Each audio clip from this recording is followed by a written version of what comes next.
Hello there. I'm Alice, a 32-year-old woman, and right now I'm 9 months pregnant. Today, my husband and I are driving to this family's home, just a 30-minute drive from our apartment.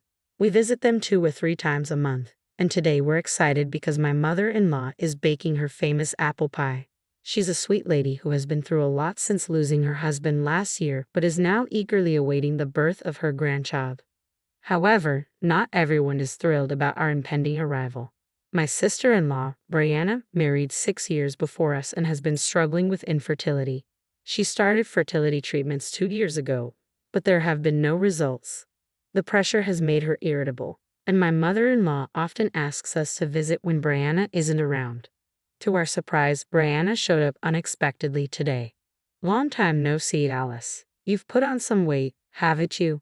You're not just lazing around because you're pregnant, right? You look like a seal all round and ready to roll down a hill, she sneered. I was taken aback by her harsh words. Hey, Brianna, how can you say something like that? She's 9 months pregnant. Of course her belly is big. You're going to make enemies with pregnant women all over the world talking like that. My husband quickly defended me. Oh, please, I'm just thinking about Alice. It's tough if a pregnant woman gets too heavy. I just want Alice to be aware of her responsibilities as a mother, Brianna retorted. Thank you, sister-in-law. Yes, you're right, I should be more careful, I responded, choosing non-confrontational words. But she wasn't done.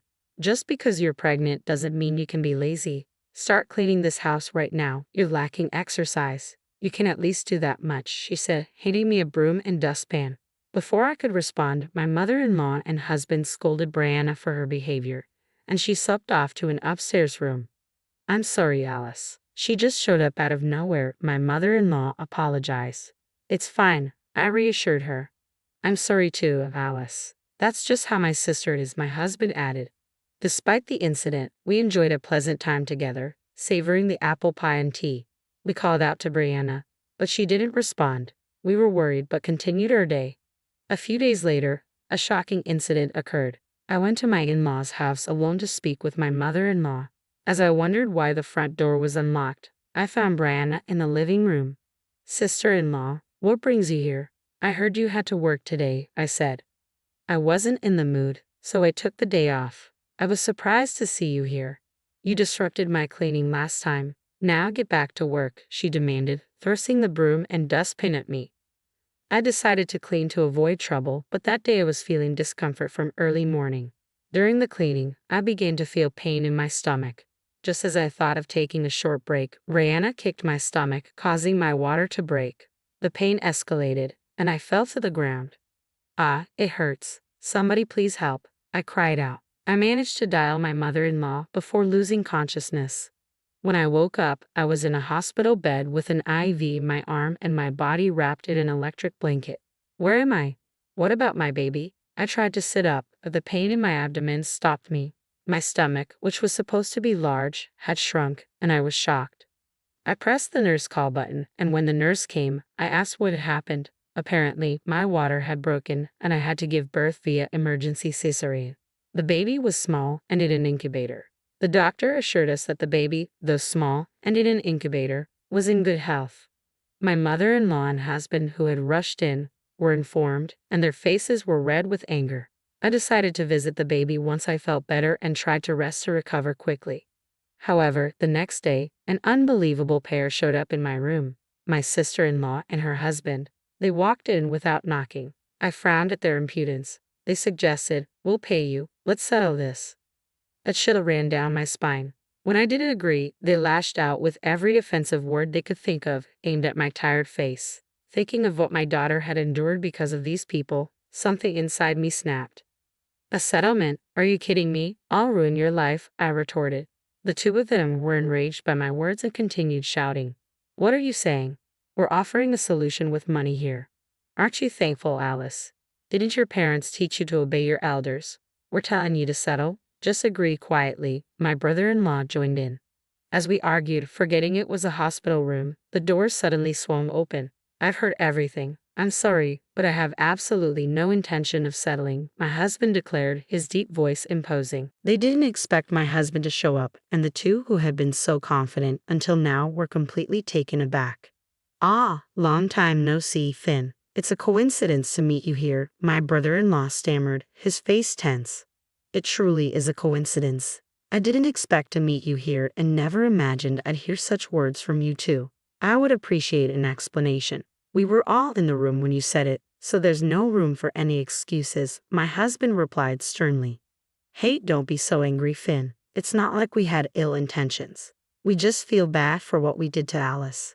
That's why we're offering money, hoping to settle this out of court, my sister-in-law explained with a trembling voice. But my husband's fury didn't subside. The one who decides whether this will be a settlement or not is Alice, not you. Besides, do you think this is a situation that can be solved with money? Alice had an emergency C-section. The baby is in an incubator. You endangered both their lives. Do you even understand that? My husband exploded, letting his emotions get the best of him. I agree with my husband. No amount of money can make this right. You will face the consequences of your actions, I added, unable to forgive them just because they were throwing money at us. It seemed like my sister-in-law assumed that throwing money at us would make us forgive them, but this situation was not that simple. Thankfully, both my daughter and I, although she was in an incubator, were fine. But had there been any mistake, we might not be here now, and my sister-in-law seemed entirely oblivious to this. I suspected my brother-in-law felt the same way. Thinking about this, I realized I couldn't forgive them or consider a settlement lightly. At my words, my sister-in-law flared up and raised her voice. What do you mean this is all because of her? She knew I couldn't get pregnant, and yet she kept rubbing her belly in front of me. Was that a jab at me? I was furious. That's why I did what I did, to make sure she never does anything like that again, she continued. Now I knew why she had kicked me. But there was something that didn't make sense. I hadn't met Brianna often since I got pregnant, and every time she saw me, she would go into her room and not come out. How did she see me rubbing my belly? That part was a mystery, but no matter what she said, it wouldn't erase what she had done. Neither my husband nor I had any intention of forgiving her. I understand that you're struggling, but that doesn't justify doing something like this to Alice. No matter the reason, endangering a life is never acceptable, my husband explained, stating the obvious. But they each looked elsewhere, not even trying to listen. It seemed like they wanted to get this over with as soon as possible. Seeing their lack of remorse, I felt my condition worsen. Are we done here? I just had surgery and I'm not feeling well.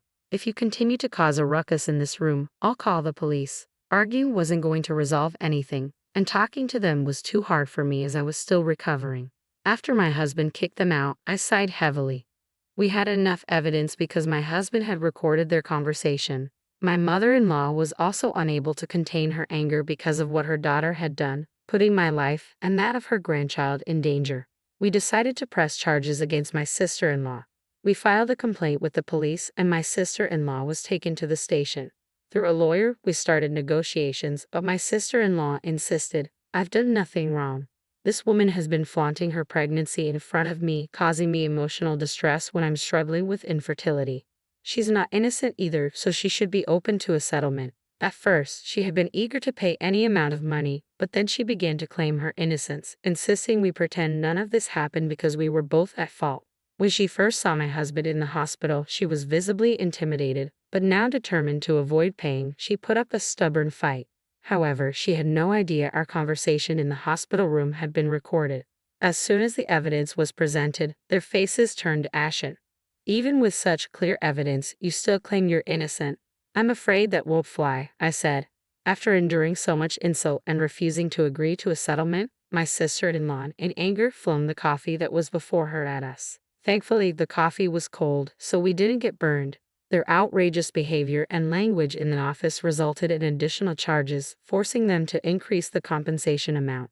Trying to calm his infuriated wife, my brother-in-law left the office. With the assault charges against me in the current incident, the amount we demanded for my sister-in-law had become substantial. When we told my mother-in-law what had happened, she looked deeply remorseful, saying, I'm so sorry for what my daughter has done. There's no need for you to agree to a settlement. I'll make sure she faces the consequences, she apologized tearfully. I couldn't help but think, how could a grown-up cause so much distress to their own parents? I felt incredibly sorry for my mother-in-law. In the end, my sister-in-law was asked to pay a hefty compensation. Shocked by the amount, she called me repeatedly, insisting that we reduce it because we were both at fault. I couldn't comprehend how she could make such an argument after all she had done. No matter how many times you call, the answer remains the same. We have no intention of reducing the amount nor agreeing to a settlement. Honestly, your calls are becoming a nuisance. Please stop. I snapped at her. This caused her to lose her temper, and unbelievably, she barged into my apartment. Hey, you're there, right? I know you're in there. Get out here now, coward, she shouted. I was resting on the sofa due to the pain from my surgery when she started pounding on the door, shouting incomprehensible insults. Hey, what on earth are you doing? Is everything okay with you? Your shouting is disturbing everyone else.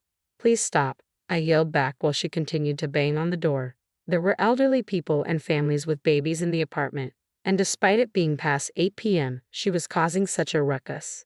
I wondered if she ever considered that people might be sleeping. My husband was still at work and hadn't returned home since I got discharged from the hospital. I've been visiting my daughter every day, feeling unwell, and dealing with her unannounced visit and commotion was pushing me to my wits' end.